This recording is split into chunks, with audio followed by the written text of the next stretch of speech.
बिस्मिल्लाहिर्रहमानिर्रहीम। अस्सलाम वालेकुम। हकीकत टीवी साइंस एंड हेल्थ में खुश आमदीद। बरतानिया ने ऐलान किया कि वो किसी भी वक्त कोई बॉम्ब या फिर स्ट्राइक करने के लिए जा रहे हैं यमन के ऊपर, और उन्होंने अपने सफारत खानों को भी आगाह कर दिया।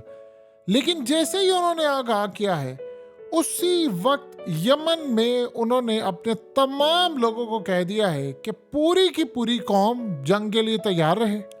हम जिस जंग में कूदने जा रहे हैं, तमाम के तमाम लोग जितना हो सकता है ट्रेनिंग ले। आपको पता है कि यमन के अंदर पहले हथियार रखते हैं, लेकिन उनकी फौज ने हंगामी बेसिस पर ट्रेनिंग शुरू किया। लेकिन आप हैरान होंगे कि ये ट्रेनिंग का उन्होंने जो नाम है, ये फाइनल ट्रेनिंग है, यानी बड़ी जंग से पहले जिसको ट्रेनिंग कहते हैं। और वो कह रहे हैं कि ट्रेनिंग को उन्होंने सामने इसराइल के झंडे रखकर उसकी ट्रेनिंग कर रहे हैं, यानी निशाना असल में उनका है इसराइल की जानिब।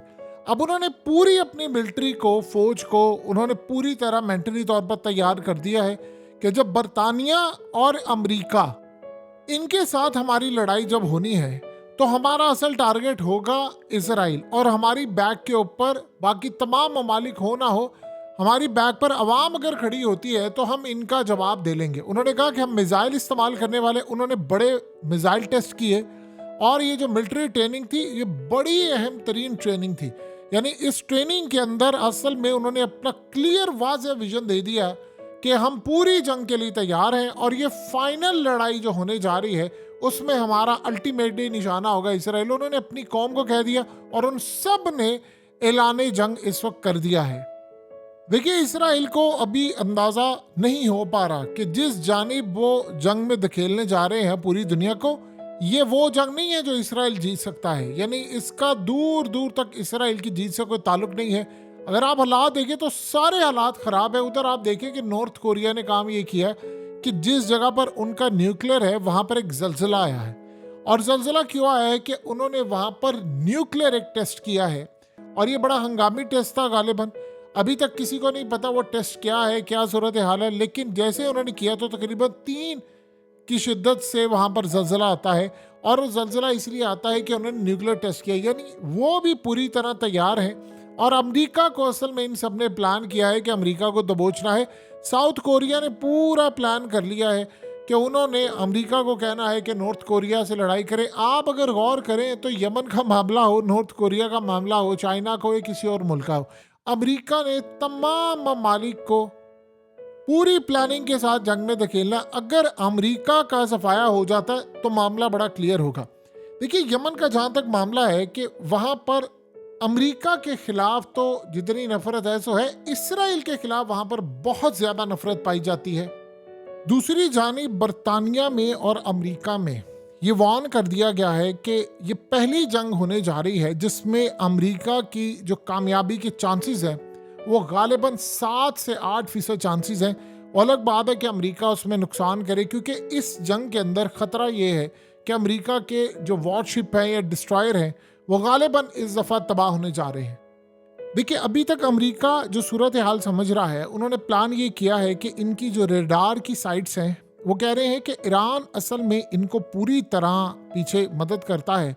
तो अगर हम इनका कम्युनिकेशन सिस्टम किसी तरह तबाह कर दें, अमेरिका मिसाइल मारे और मिसाइल या बरतानिया मिसाइल मारे, तो इनका कम्युनिकेशन रेडार सिस्टम जो है इसको अगर पूरी तरह तबाह कर दे, तो फिर वो कहते हैं कि शायद हम इस जंग के अंदर अपनी फिजिबिलिटी और बेहतर पोजीशन ले सके। लेकिन यहाँ पर अगर यमन ने इनका मिसाइल रोक दिया और उसके बाद उनकी जानिब से मिसाइलों की जो बारिश हो गई, जो मिसाइल उन्होंने इलाक में मारने थे वो लॉन्ग रेंज के मिसाइल उन्होंने अगर अमेरिका में मारे, तो एक बात आप ज़हन में रखिएगा, ये जो मिसाइल उन्होंने मारने हैं, ये इनकी तादाद और ड्रोन्स की इतनी ज़्यादा होगी कि अगर आप इसमें से सिर्फ 10% भी मिस कर गए, 5% भी मिस कर गए, तो हो सकता है कि जिस नेवी या तमाम चीज़ों से मिसाइल आप मार रहे हो वो तबाह हो जाए।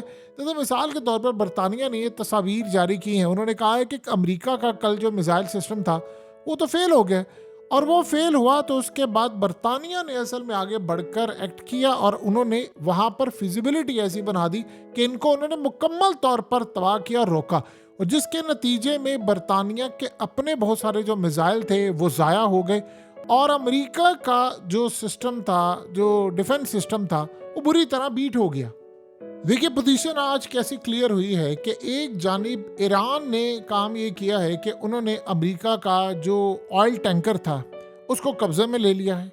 एक जानिब उन्होंने यानी आप देख लें स्टेट ऑफ होम्स जो था वो इलाका उन्होंने कब्जे में ले लिया, और यमनियों ने बाबल मंदब ये साइड जो है यानी जिसको हम रेड सी बोलते हैं और पर्शियन गल्फ है, ये दोनों ममालिक ने ये चीज़ें पकड़ ली हैं। अब उसके बाद आप जब पोजीशन इतनी ज़्यादा क्लियर हो जाती है, यानी इतनी ज़्यादा क्लियर हो जाती है, तो आप उसका अंदाज़ा लगा सकते हैं कि आप किस किस जानिब जाकर ये लड़ाई करेंगे। अब लेट्स से इस सिनेरियो के अंदर आते हैं कि अमेरिका इस जंग में कूद पड़ता है, और अमेरिका की जंग में कूदने के बाद फिर क्या होगा। सबसे पहले तो अमेरिका जब इस जंग में कूदेगा तो आपको एक चीज़ नज़र आएगी कि रैपिडली जो पहला खास तौर पर हमला होगा जो अमेरिका ने, जाहिर सी बात है इन्होंने किसी ने करना है, क्योंकि यमन तो कंटिन्यूसली हमला करा, हो सकता है वो सुबह कर दे, हो सकता है वो कल कर दे, परसों कर दे, वो तो उन्होंने करना ही करना है।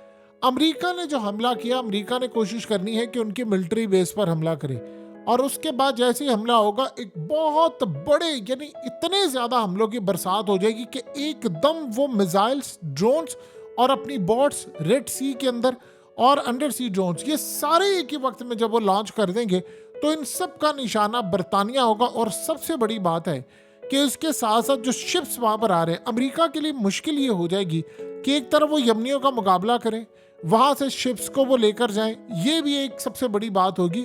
और देखिए एक और बड़ी बात है कि ये शिप्स वहाँ पर जो गुजर रहे हैं वो चाइना के भी गुजर रहे हैं, वो रशिया के भी गुजर रहे हैं, वो दीगर ममालिक के लिए भी गुजर रहे हैं, और वो ऐसे भी शिप्स गुजर रहे हैं जो इसराइल नहीं जा रहे। अगर इस सारी सूरत हाल के अंदर अमेरिका ने यहाँ पर कोई ऐसा खेल खेलने की कोशिश की कि गालिबन उन्होंने किसी एक शिप के ऊपर मिसाइल दाग दिया और नाम उन्होंने यमन पर लगा दिया। यमन ने कल ऐलान किया है कि ये बड़ा एक गेम चल रहा है कि वो शिप्स जो इसराइल नहीं जा रहे, हमने क्लियरली कहा है कि हमारी उनसे कोई लड़ाई नहीं है, हमने उनको किसी तरह कोई निशाना बनाना नहीं है, ना उनके लिए कोई हर्डल्स पैदा करनी है। तो इन्होंने प्लान ये किया है कि वो शिप्स पूरी तरह धकेल देंगे, यानी अमेरिका की जानिब चले जाएंगे। अमेरिका ने प्लान ये किया था कि वहाँ पर इन्होंने कहा कि अमेरिका ने प्लान किया और बाकी ताकतों ने कि उसको तबाह करके नाम हम पर लगा दे और उन ममालिक को हमारे खिलाफ खड़ा कर दे। अगर लेट से इस सारी जंग के अंदर कोई ऐसा हादसा हो जाता है जिसमें दूसरे ममालिक के आने वाले शिप, हो सकता है चाइना के हो, अगर वो तबाह हो जाते हैं, तो क्या आपको लगता है कि चाइना यहाँ पर चुप करके बैठेगा? सवाल ही पैदा नहीं होगा। चाइना फिर अमेरिका के साथ इस जंग में बराह रास्त कूदने की कोशिश करेगा। आपको याद होगा कि हालिया इंडिया की साइड से आने वाले जो शिप थे उनको तबाह किया, तो फिर इंडिया ने जाकर उसको सिक्योर करने की कोशिश की, उन्होंने अपनी नेवी वहां पर भेजी। तो अमेरिका ने इतना कहा कि इसने ईरान ने तबाह किया, लेकिन भारत ने ईरान से पूछा और फिर सऊदी अरब उनसे सब बातचीत हुई, तो उन्होंने कहा भाई हमारा तो इसमें कोई हाथ नहीं है, ये अमेरिका और उसकी ताकतों का हाथ है। और रिसेंटली इंडिया के साथ भी ये काम हुआ कि इंडिया का एक जहाज था, यानी उसकी साइड से जो आ रहा था उसमें 25 इंडियंस थे क्रू मेंबर्स, उसको इन्होंने पकड़ने की कोशिश की, जिसको इंडिया की नेवी ने नाकाम बनाया। और जब वो पकड़ा गया तो उन्होंने बाद में कहा जी वो जी बहरी कजाक थे, जो डाकू थे, वो ये काम कर रहे थे। असल में अमेरिका और बाकी ताकतें उनको इस्तेमाल करके ये काम करना चाह रही थी। तो इस जंग के दौरान कोई ना कोई एक ऐसा हादसा भी गालिबन ये क्रिएट कर सकते हैं जिसमें मिसाइल मारे और जाकर ये कहते जी ये तो यमन का लगा है मिसाइल, ये तो हूथियों का लगा है, ये फलाने का लगा है, और उनके साथ एक नई लड़ाई का आगाज हो जाए। उधर देखिए आज सूरत हाल ये है कि इसराइल के ऊपर बहुत ज्यादा इस वक्त दबाव है। लेट्स से कि सारी जंग शुरू होती है, उस दौरान ही इंटरनेशनल कोर्ट ऑफ जस्टिस का कोई फैसला आ जाता है, और वहां पर चूंकि आपने देखा कि जिस तरह आज वहां पर साउथ अफ्रीका की लीगल टीम ने उखाड़ के रख दिया, यानी उन्होंने जो हाल किया था आज इजराइल का, शायद हम लोगों ने कभी देखा ही नहीं है। कोई ऐसा वकील नहीं था वहां पर जिन्होंने इसराइल की बुनियादें वहां पर नहीं हिला, यानी इतनी ज्यादा उन्होंने बुनियादें इनकी हिला दी कि क्लियरली एक चीज साबित हो गई थी, अगर ये जज या कोई और लोग किसी भी तर्ज पर इस्तीफा देते हैं या इन पर दबाव होता है तो बात बड़ी क्लियर हो जाएगी। और अगर ये फैसला भी खिलाफ देते, क्योंकि वहां पर उन्होंने ऐसी वीडियोस चला दी कि जिसकी कोई इंतहा नहीं थी। तो सूरत हाल एक तरफ होती है कि लेट्स से अगर ये ड्यूरेशन जंग होगी, मिसाल के तौर पर अमेरिका को लगेगा कि वो यमन से ही जंग हार रहा है या उसके ऊपर हमले होना शुरू हो गए हैं, तो अमेरिका के पास एक सारी सूरत हाल है। ये देखिए जो मर्जी कहता रहा अमेरिका के मैं इसराइल के साथ हूँ, ये जजेस और ये वो इंटरनेशनल कोर्ट पर इनका एक अच्छा खासा दबाव होता है।